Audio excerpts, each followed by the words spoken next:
السلام عليكم ورحمة الله وبركاته. بسم الله الرحمن الرحيم.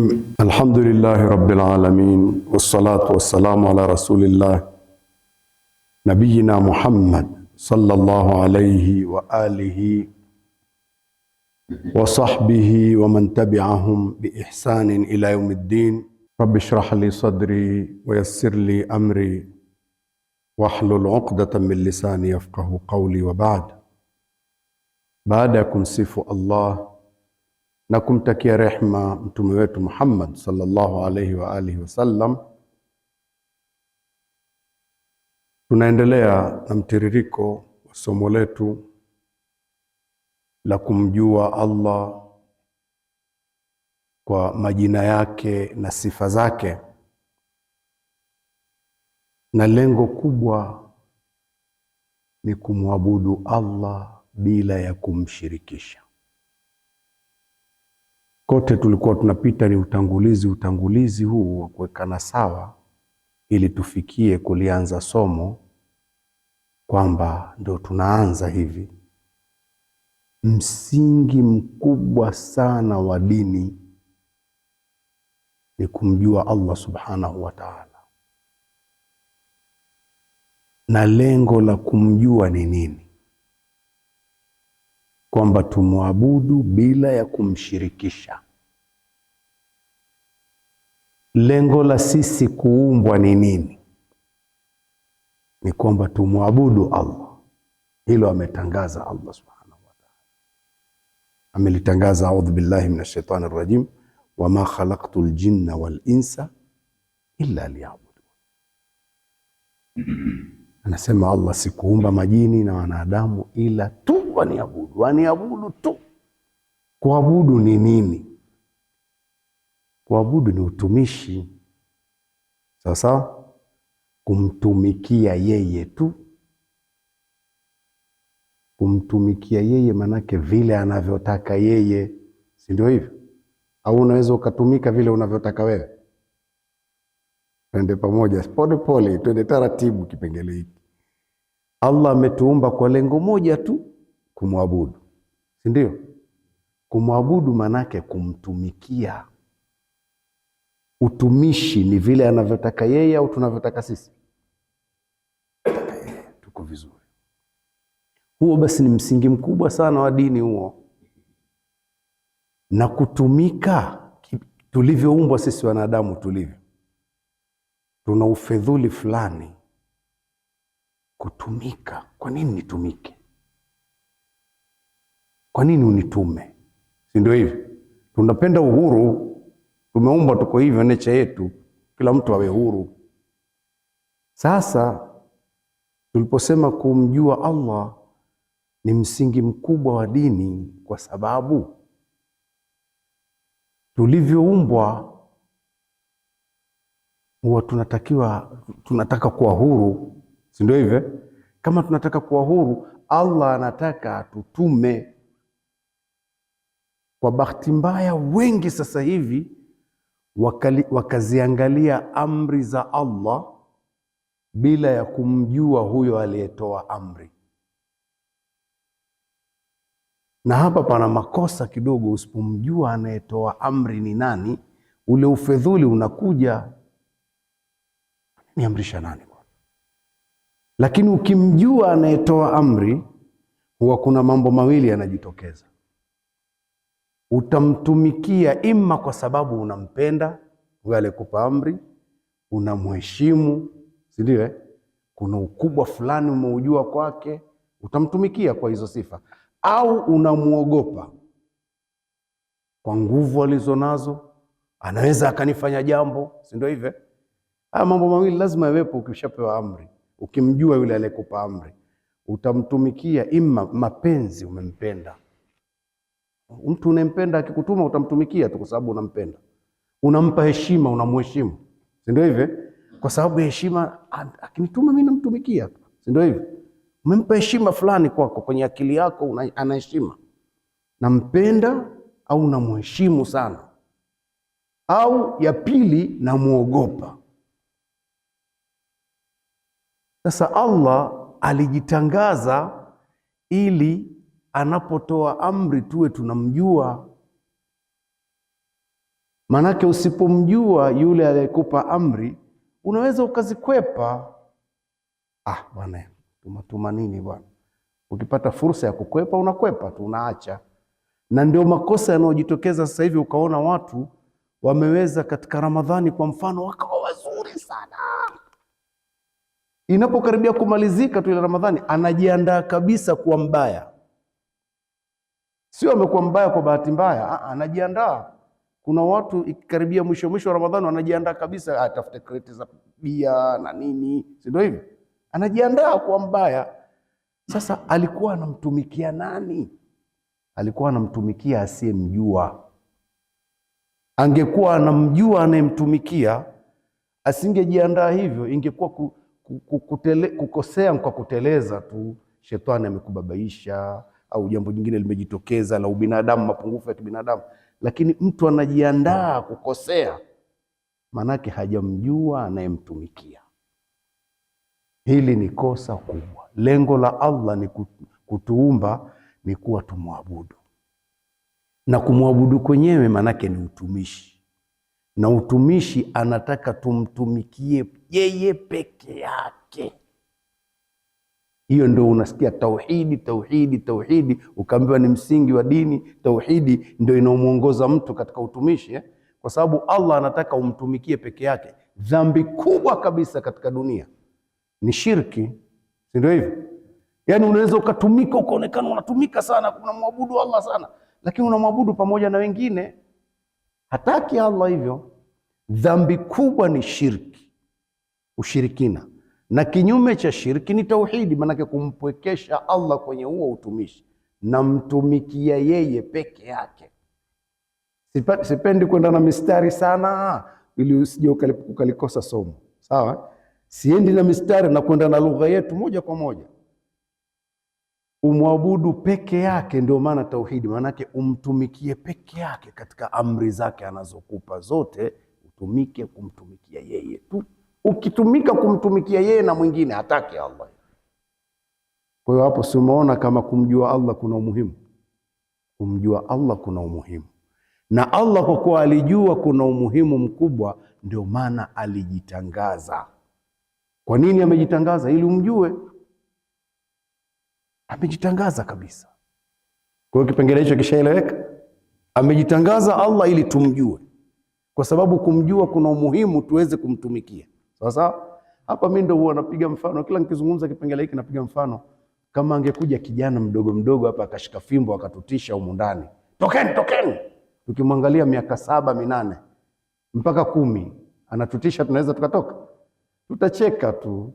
Akiwa serious kutaka kutupiga, mmoja anashika fimbo yake atoka, anamtoa yeye, si ndio hivyo? Lakini kama anaingia mwanajeshi pale, ukamuona na misuli, alafu ukamuona ameshika mashine ile mashine unaijua, na combat alizovaa zile unajua, si ndio hivyo? Akiingia mlangoni tu pale, kwanza tukishangalia wote tutakuwa kimya. Darasa hapa inasimama kidogo, kwanza tunamwangalia yule, kwa nini? Kuna nini? Si ndio hivyo? Sasa kwa bahati mbaya akishaingia, alafu aanze kufanya kakaka, hajasema kitu bado, amefanya hivyo tu, alafu anasema nisione mtu. Hiyo amri imetoka sasa, nisione mtu. Kwa kuwa tunamjua na tunajua kila alichokishika, si ndio hivyo? Amri hii inatekelezwa kwa haraka sana. Hapa haitekelezwi kwa kumpenda, inatekelezwa kwa kumwogopa. Umejua nguvu alizonazo. Tuko vizuri? Kwa hiyo kumjua aliyekuamrisha ni muhimu. Sasa watu wakiwa watapuuza kumjua Allah ni kosa. Tuko vizuri mpaka hapo? Tuangalie sasa Allah alivyojitangaza. Alijitangaza kwa majina yake. Majina yamebeba sifa zake. Yale majina yake yale, kuna jina lake moja kubwa Allah, hilo ni jina, ndio jina lake asili. Majina mengine yote yanatoa sifa za huyo Allah. Yote yanayokuja, sifa za huyo Allah ndio zinatoka kwenye yale majina. Sasa hizi sifa hizi Allah akawa anazitaja sana kwenye Qur'an. anazitaja mno kwenye Qur'an. Tuko pamoja? Tuko pamoja? Sasa leo nizungumze vitu kidogo vya kuondokea kwenye somo letu. Kuna njia za kumjua Allah subhanahu wa ta'ala. Kuna njia za kumjua Allah subhanahu wa ta'ala. Njia za kumjua Allah subhanahu wa ta'ala, huu ulimwengu alioumba. Njia ya kwanza, ulimwengu alioumba wote huu una vitu vingi vinamtangaza Allah, au karibu vyote vinamtangaza Allah. Ya pili, kuangalia matendo yake anayoyafanya yalivyo na uwezo mkubwa. Ya tatu, Qur'ani imemtangaza mno. Kwa hiyo kufikiri ndani ya Qur'ani, kuzingatia hii Qur'ani tunapoisoma, tusiisome kupata thawabu tu, tuisome kwa kuzingatia yaliyomo. Tukisoma kwa kuzingatia tutamtambua Allah, lakini tukisoma hivi hivi tu kupata thawabu tu, hatutafuti tafsiri hata kidogo, ni kosa, lengo halikufikiwa. Kwa mfano, sura fupi tu, Qul huwallahu ahad, ikiwa mtu anaisoma siku zote na hajui kinachozungumzwa mle ndani, huoni kama amepitwa sana? Fupi kabisa, hana habari Qul huwallahu ahad nini maana yake. Mtu anasoma tu anapata thawabu, lakini ujumbe ni nini pale? Fupi sana. Kama hujui ujumbe ule pale, manake umepitwa sana. Mungu anajitangaza, anasema hafanani na chochote, lakini mtu asiyejua hilo, si anatengeneza sanamu alafu akaliinamia? Ndio hivyo. Mtu anamwabudu ng'ombe, anaona kwamba amefika kwa Mungu. Mungu huyo Allah hafanani na kitu. Qul huwallahu ahad inaeleza hivyo, inaeleza mle ndani, inasema anajitegemea, hategemei chochote, na viumbe wanamtegemea, viumbe wote. As-Samad. Sasa kama hiyo sifa hiyo mtu hakuipata, kuijua, huwa ile sura unaipitia siku zote upate ujumbe.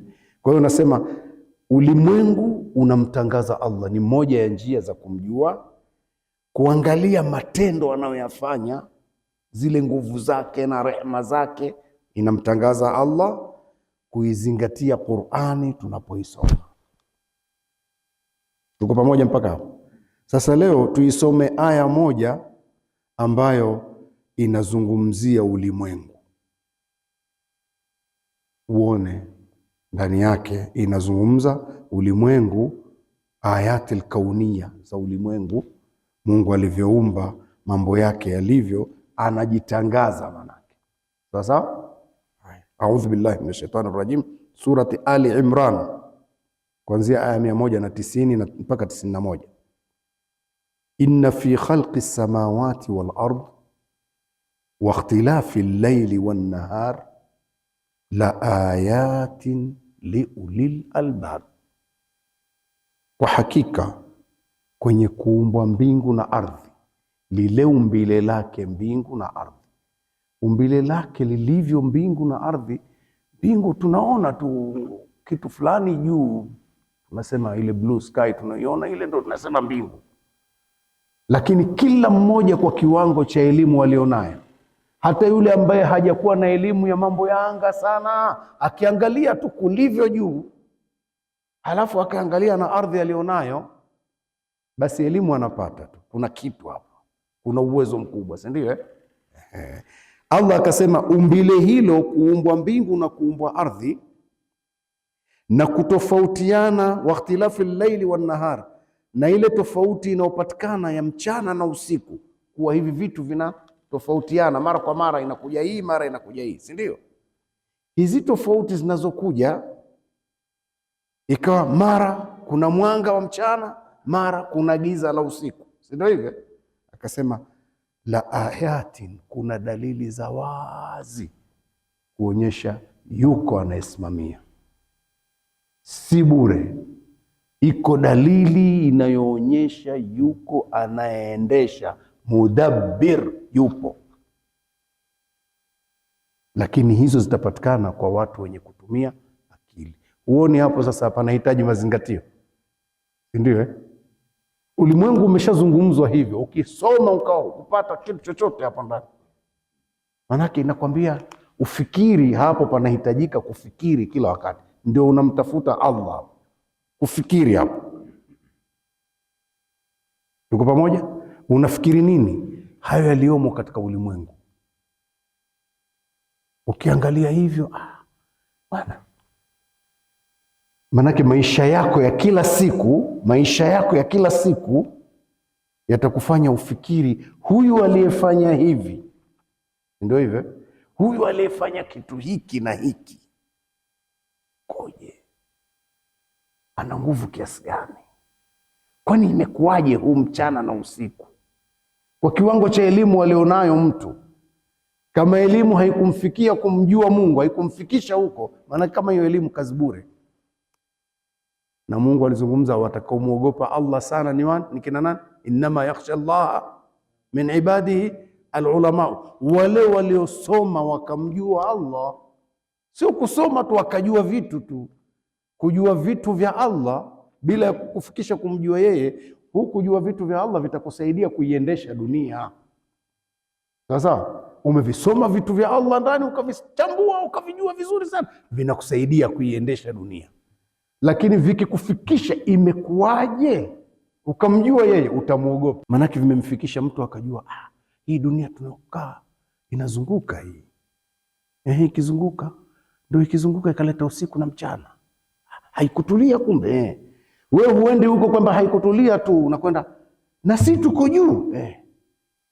Alafu Mungu huyu alifanya hivi, huyu akawa anatupa na chakula, wala hatutingishiki wala hatufanyi chochote. Umekwisha fika pahali pazuri. Yaani ile tafakuri yako ndio Allah sasa huwa anakumiminia kumtambua na kumwogopa.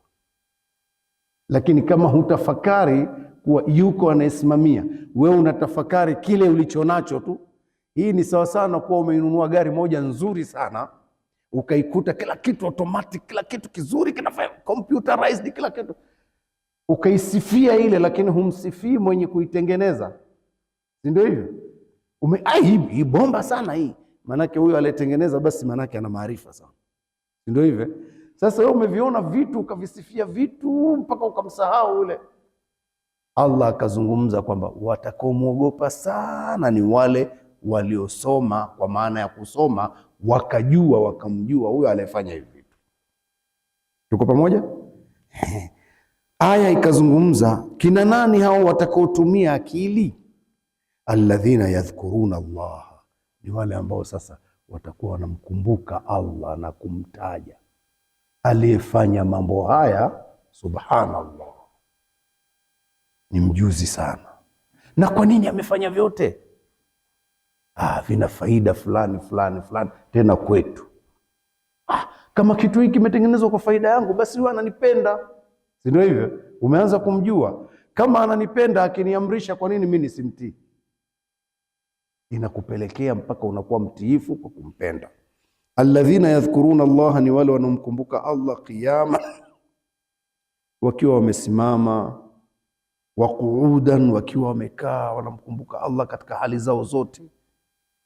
Hali zote za maisha wako na huyo aliyeumba, wakiwa wanamuwaza aliyewaumba. Hali zote za maisha Allah anawamiminia hofu yake na wanampenda, manake wanaziona rehema zake, wanaona ukali wake, wanaona nguvu zake. Wayatafakkaruna fi khalqi samawati wal ardi, na wakawa wanafikiri kuumbwa kwa mbingu na ardhi. Au wenye akili wana tabia ya kufikiri, ndio. Wa ala junubihim, alladhina yadhkuruna Allaha qiyaman, ni wale wanaomkumbuka Allah na kumtaja wakiwa wamesimama, wa qu'udan, wakiwa wamekaa, wa ala junubi, mpaka wamekwenda kulala pia. Subhanallah, mpaka wameweka mbavu zao wanamkumbuka Allah. Mtume sallallahu alaihi wasallam ametuandalia mazingira yote ya kumkumbuka Allah saa zote. Kuna adhkari za kila kitu unachofanya, ndivyo sivyo? mpaka azkari za kuingia chooni. Mtu huwezi ukafikiri kitu cha namna hii. Ingia chooni sema hivi, toka chooni sema hivi. Mimi huwa napata ibra kubwa pale pana unapotoka chooni ukasema maneno mafupi, ghufranak ya Rabbi, msamaha ni wako, naomba unisamehe. Ukiulizwa kwa nini umepewa dhikri hii ya kuomba msamaha wakati wa kutoka chooni, kuna nini? Kwani umekosa kosa gani huko chooni? Hebu fikiria kidogo.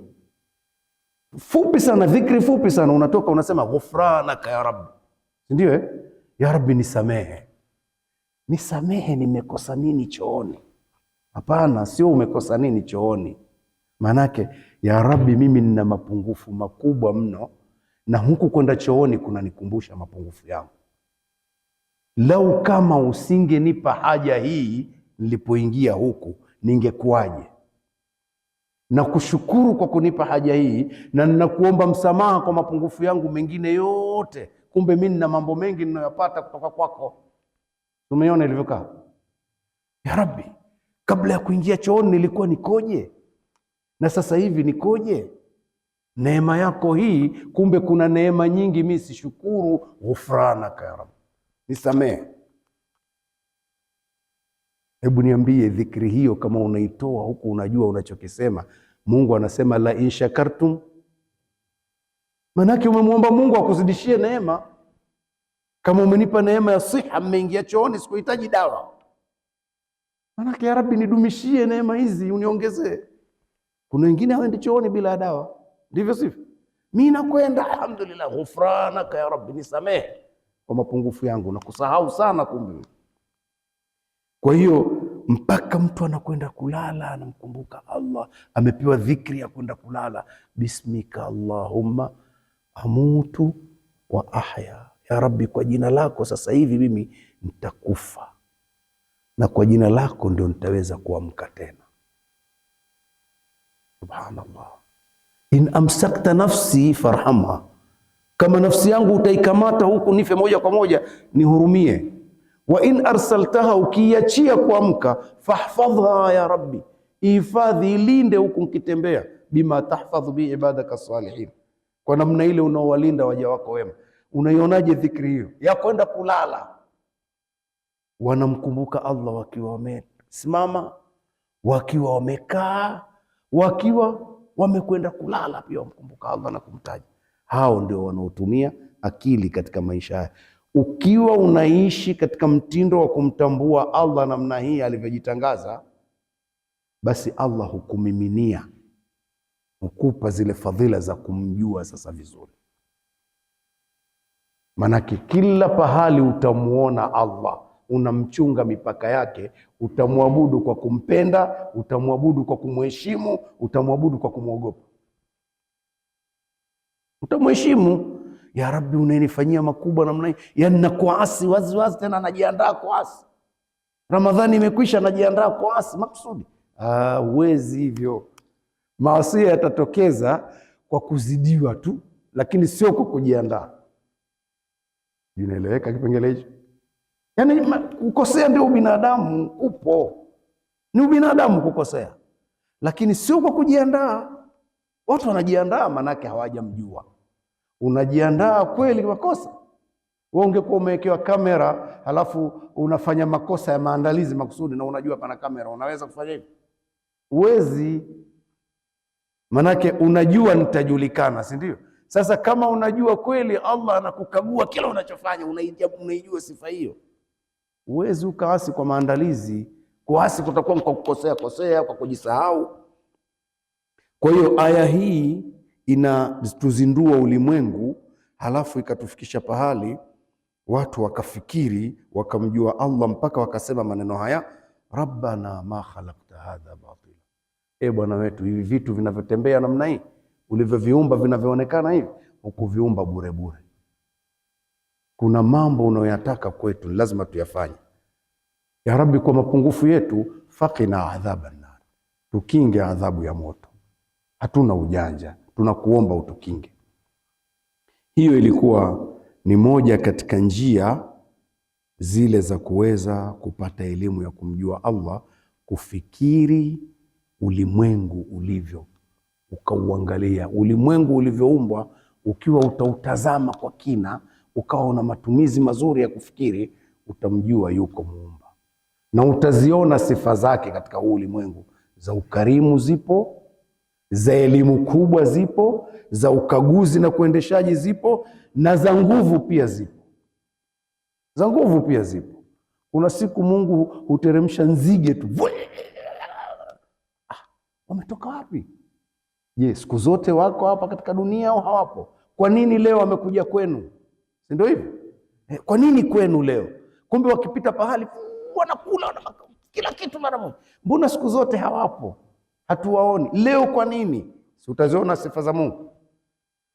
Allah tujalie tuwe ni wenye kuzingatia kwa kuutizama huu ulimwengu tunaotembea juu yake, ili uwe unamtangaza Allah na tunauona ndani yake. Wa sallallahu ala nabiyina Muhammadin wa ala alihi wa sahbihi wasallam, walhamdulillahi rabbil alamin. Subhanakallahumma wa bihamdik, ashhadu an la ilaha illa anta, astaghfiruka wa atubu ilayk.